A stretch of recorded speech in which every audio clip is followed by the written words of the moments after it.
Nursing care at mealtime. Significant of meals. Number 1, for nourishment. We nourish our bodies to remain active and maintain our lives.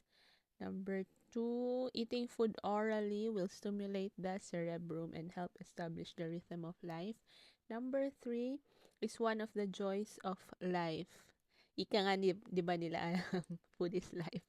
No, however, it is also an opportunity for communication to build human relation. Especially as na Filipinos, even ang mga Japanese as well, they eat together as a family if there is a chance. So,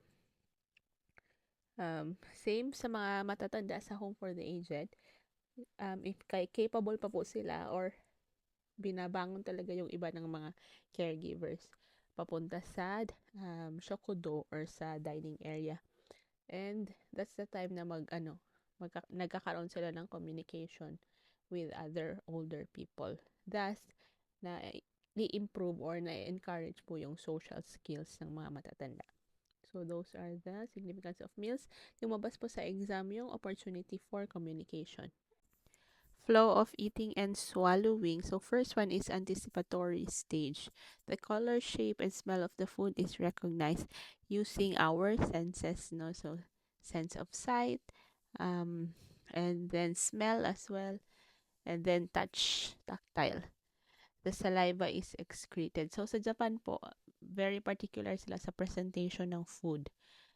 So, for example, kung ang matanda ay ay merong swallowing disorder or nahihirapang mag-swallow, kahit ang food niya ay paste or pureed, tinatry pa rin nilang i-form, no? For example, kung paste fish, isda, i-form pa rin nila ng isda. So, para alam pa rin ng matanda, no, isda pala itong kinakain ko. Kahit iba na yung texture niya, no? Kasi nga po, kung masarap tingnan ang pagkain, lumalabas po ang gana. Our saliva is excreted.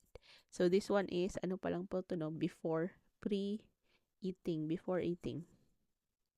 Next is preparatory stage. The food put into the mouth is chewed and mixed with saliva to form a ball of food or bolus. So, bolus, familiarize po natin ang word na ito. Mixture siya no, ng pagkain and laway. So, na po siya na chew. And then another one is the oral stage. The bolus is transmitted from the oral cavity to the larynx. So, my first stage of transmission, and then the tongue is mainly used for this transmission. So, naipasok na po siya, no, yung pagkain sa bibig, and then mag-start na po ng transferring from the mouth to the larynx. Next is pharyngeal stage. Swallowing reflex occurs and the bolus passes through the pharynx. So, nag-swallow na po tayo dito sa pharyngeal stage. Epiglottis closes to prevent the bolus from entering the trachea. Epiglottis, ito po ay parang soft muscle na nagko-close po sa trachea para hindi po pumasok sa ating lungs ang food. Tuloy-tuloy po siya sa esophagus. Later, after these stages, I will be attaching a video para maintindihan po natin yung flow. Next is esophageal stage. The bolus moves into the stomach through the esophagus. So, 1, 2, 3, 4, 5.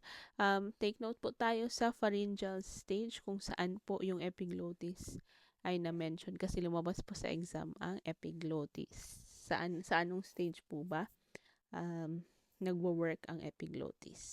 So, pharyngeal po siya.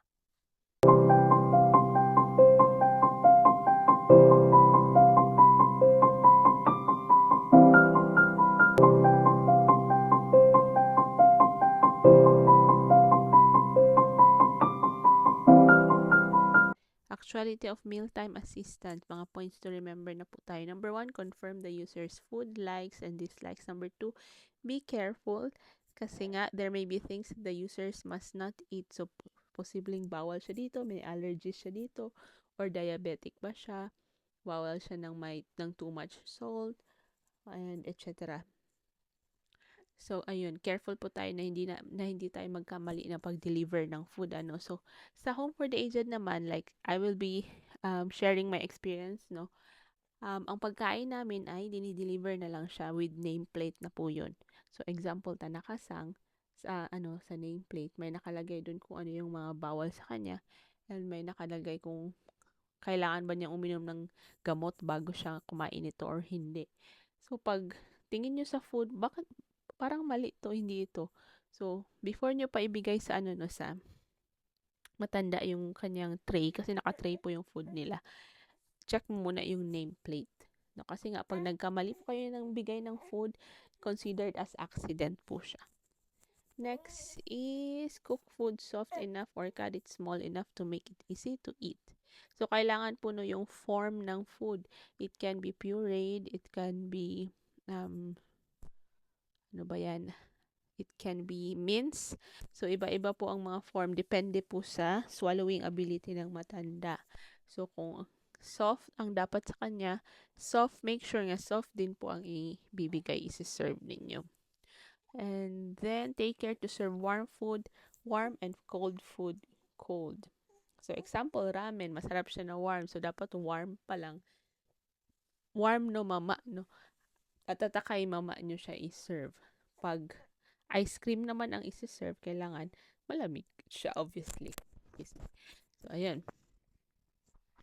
So, ito na nga, forms of foods that to suit the user's chewing and swallowing ability. Minced food, cut fine, pureed food made into paste, soft cooked food, food that is cooked soft but maintains its original shape. Thickened food, food thickened for people with reduced swallowing ability. Ito pong thickened food, may ginagamit po sila ditong powder. Ang tawag ay toromi. Para siya, lumapot po siya. So, para siyang, kung sa atin, kumbaga, para siyang cornstarch or glutinous rice flour, para mag-thicken. At, kasi mahirap pong iswallow kapag sara-sara or kapag ang kanyang texture ay parang water na flowing lang siya. So, nahihirapan pong mag-swallow ang mga taong may sakit sa disability in swallowing. So, kailangan po siyang i-thicken. Parang jelly type ang kanyang texture. So, ayun po. Posture at meal times. Correct posture. Sit back in a chair with soles on the floor. So, soles on the floor will be the stability. So, not floating ang user. Lean slightly forward and draw in the chin. So, when we're eating, mas mabuti po naka-lean slightly forward tayo para po smooth ang pagbaba ng pagkain, no? Hindi po mag-aspirate yung user. So, ayan nga, if the chin is lifted upward, there is a risk of aspiration. So, check the height of the table. Dapat comfortable po na maipatong ni user ang kanyang elbows. So, posture when having meals in bed. When it is difficult for the user to have meals in sitting position, he or she may have meals in bed. So, the point to gauge the bed. When we say gauge, elevate po ang head part ng bed. Allow the user to be raised to a half-sitting position. So, after the bed is raised, the head part of the bed is raised, perform senuki, yung pagtanggal po ng pressure, no? And then, take the user's back off the bed once. If it is difficult for the user to assume half-sitting position, assume lateral position or side-lying position. If the user has hemiplegia or if merong paralysis, position him or her with the unaffected side down. So, yung healthy side po ang sa baba para po hindi magkaroon ng further damage sa side na may paralysis. And then, another point is, if may paralysis si user, ilagay ang pagkain sa healthy side ng bibig. So, healthy side of the mouth. So, example, if may right paralysis, sa left niyo po ilalagay yung food. Kasi nga po, kung sa right, magstay lang doon ang food, hindi able si user mag-swallow. So, these are the assistive devices used during mealtime. So, easy to hold fork and spoon. Ito po ay dapat makapal no ang kanyang handle para easy grip. Chopsticks with spring, easy to hold tableware. Kahit walang paralysis, kapag matanda na nahihirapan na silang humawak no, yung grip nila nagde-decline yung capacity to grip.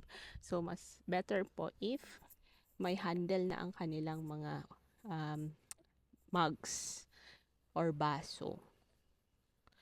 Bendable fork and spoon. This is good for people with paralysis and yung may sakit sa arms or sa wrist, sa fingers na hindi na nila kayang i-twist or i-move ang kanilang kamay papunta sa mouth. So, ibebend na lang po yung fork and spoon. Strap-on holder. And then, meron din pong non-slip placemat or easy to scoop food dish para sa kanila. Kasi nga po, nahihirapan na sila na mag-scoop ng food. Quality of meal time, same pa rin po sa movement 1 and 2, confirm the condition of the user, explain kung ano ang gagawin, and ask for permission, obtain consent. Make sure you clean your hand and ang hand din ni user. Bring the user to the table, have him sit on the chair as much as possible. Dalhin talaga siya sa shokudo dining area and paupuin The care worker confirms in advance if there are things the user must not eat during the treatment of his or her disease due to allergy. Place the meal right in front of the user. Kailangan kita ni user, no? Kasi nga, na-learn natin doon sa stages of swallowing na yung preparatory stage, nagsasalivate or lumalabas yung gana, no? Naglalaway si user pag nakikita niya yung pagkain, lalo kung masarap tingnan. So, ipakita nyo yung food. Care worker should sit by the side of the user's dominant arm, diagonally in front of the unaffected side. Point 2 po ito, lumabas po ito sa previous na exams. Saan ba uupo ang caregiver kapag merong paralysis? Nakalagay po dito sa dominant arm or in front of the unaffected side. Explain the menu. Have the user first drink liquid such as tea or soup. Point 2 din po ito, kailangan po painumin muna bago pakainin. Moisten the inside of the mouth para smooth. And during this time, i-check nyo po kung smooth ba yung flow. No? Hindi ba siya Assist the user to have the meal in accordance with the user's pace. So, timing po ng user, hindi po sa atin. So, let's wait and make sure na na-swallow na ni user bago subuan ulit. Then, ano pa ba ang point dito? Yung may paralysis, no? Doon ilagay sa may healthy side ang food. And then, do not talk to the user while chewing. Confirm that he or she is chewing with his or chin drawn in. When you assist using a spoon, pull the spoon out from the mouth horizontally. If you are standing while assisting the user with meals, the chin of the user is lifted up. So, it will cause aspiration pag nakatayo tayo. So, kailangan nakaupo. Level lang kayo ng user para smooth lang yung pagpasok ng pagkain. So, ito po yung picture ng yung last na photo, horizontally, hindi po pataas or pababa. Ayun. And then, ask the user kung tapos na ba mo warimashita ka o nakagasukimashita ka, ganun. Confirm that no food is remaining in the mouth. Ensure that the user takes care of the oral cavity. So, oral care na po ito, no? Kung kaya pa ng user tumayo, sabayan nyo po siya or i-encourage pumunta sa sink and mag-brush ng teeth doon or mag-gargle. But most of them naka-dentures na, no? So, i-clean natin yung dentures nila. Then, have the user maintain sitting position for about 30 minutes. Ayun. To prevent aspiration pneumonia. Huwag po agad ipahiga ang user. Make sure na bumaba na po ang food, no? From esophagus papuntang stomach ng user. Kasi ang iba din po, tawag niyan, yung parang bumabalik yung pagkain, nasusuka sila pag biglaan mong ipahiga. So, delikado din po para sa kanila. Points to remember regarding mealtime. Observe if may problema ba no sa pace, sa timing ng eating posture, and then sa chewing and swallowing ng user. Bring the food to the user's mouth as the user desires. If may visual impairment or blind ang user, use clock method. Nandito po sa baba ang clock method. Ito. Method to describe position of an object based on the direction in which our hand of a clock is pointing. So, example, chopsticks, hashiwa, rokuji. No ichi ni oiterimasu. So, ganun po. Or tatoiba, osaka nawa niji ni arimasu. Ganun.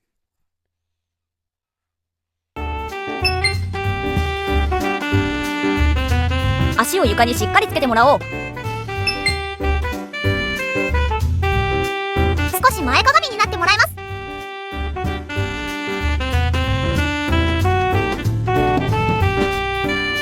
介助者は観測に座ろう。メニューの説明をします。最初は汁物で口の中を湿らせよう。